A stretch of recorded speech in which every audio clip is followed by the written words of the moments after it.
Hindi ka lalalim sa Diyos kung hindi ka nagbabasa ng Bible.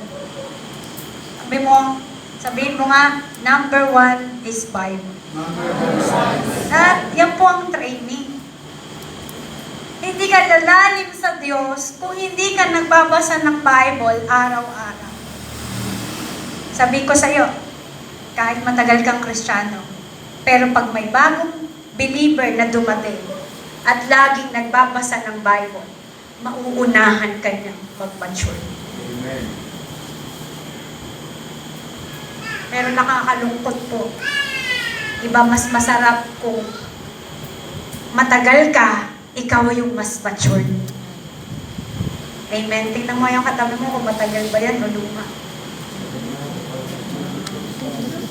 I'm praying. Ano yung training na sinasabi ni Paul? Dinidisiplina ko yung sarili ko. You discipline yourself.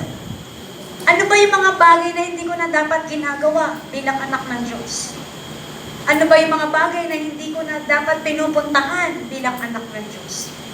Ano ba yung dapat yung mga bagay na inaalis ko na sa buhay ko bilang anak ng Diyos? Sabi ni Paul, may